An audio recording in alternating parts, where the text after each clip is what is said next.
Hello everyone and welcome back. Today I will be reviewing the film Salve Maria from the 2024 Locarno Film Festival. Salve Maria is directed by Mar Cole, written by Katiksa Aguirre, Mar Cole, and Valentina Viso, and stars Laura Westmar, Oriol Pla, Giannina Frutero, Magali Hugh, and Julia Mez. This is a Salve Maria movie review, and there will be spoilers. If you enjoy our movie reviews, please show your support by liking this Salve Maria movie review and subscribing. Once subscribed, click the bell notification box to be instantly notified of new reviews. Please also consider supporting us through a channel membership or by becoming one of our patrons on Patreon at patreon.com/FilmBook. And now, the Salve Maria movie review. Salve Maria, directed by Mar Cole, is a disturbing and analytical new Spanish drama which centers on the life of a new mom named Maria. This film is worth investing one's time in because at the picture's core are situations that probably occur every day in some way, shape, or form for new mothers.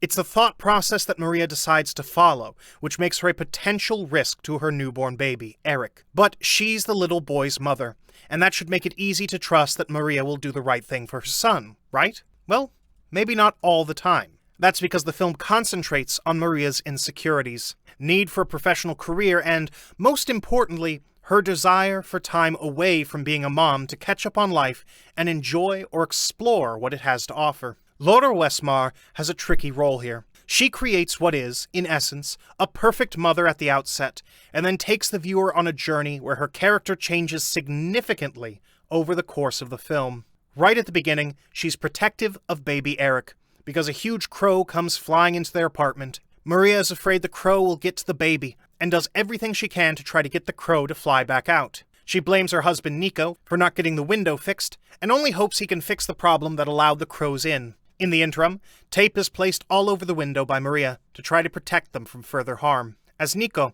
Oriol Pla can be relatable at many times in terms of the way he portrays his character. It may be easy to take his side in certain circumstances, as Maria starts to do unusual things. She gets a call about the book she's writing, and takes the phone call as she almost forgets about Eric, all the while leaving the baby with an almost perfect stranger. Maria constantly worries why Eric is vomiting, and it becomes very frustrating for her when the doctor tells her everything is fine. Maria is not fine, and she's worried and antsy about things in her life. When Maria leaves the baby with a friend, Anna, bravely played by Giannina Frutero, things get even more complicated because the baby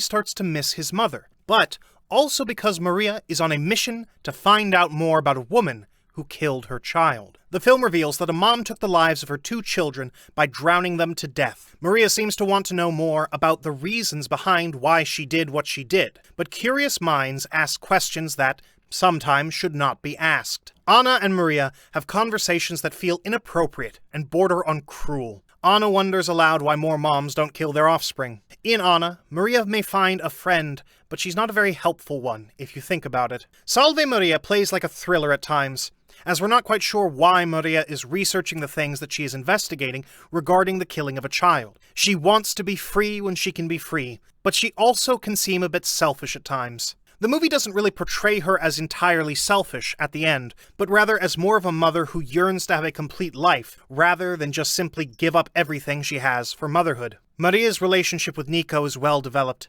They argue and fight about what's right for Eric, but the parents seem to have admiration for one another. Nico is brought to life with passionate energy by Oriol Pla, whose interaction with Laura Westmar makes for some deep, dramatic sequences within the film. Westmar is the star of Salve Maria, which is a very good film. Westmar creates complexity in a role that is multifaceted. The early scenes where she associates with other mothers makes us aware, and it's perfectly clear, that Maria stands out from the pack and is a mom unlike most. Her quest for the truth is frightening, but makes sense in the context of this character's perception of the events surrounding her. It's a remarkable performance in a movie that often feels like something dire will occur at any moment. Not to give too much away, but the film's resolve is definitely thought-provoking. Salve Maria is a fascinating and compelling drama with fine acting. It asks more questions than it can really answer, but despite that fact, it remains a human drama that will hold the viewer's interest from beginning to end. And that brings us to the conclusion of this Salve Maria movie review. I would love to hear your thoughts on it below in the comments section. If you liked what you heard during this review, please like this video and subscribe to this channel. Please also visit and subscribe to our podcast channel at FilmBook Podcast on YouTube. If you'd like to get FilmBook's articles delivered to your inbox, sign up for our daily newsletter or download our Android FilmBook app for instant notifications. You'll find links to both in the description and on our website, FilmBook. That's film-book.com. Thanks for dropping by, and I'll see you next time.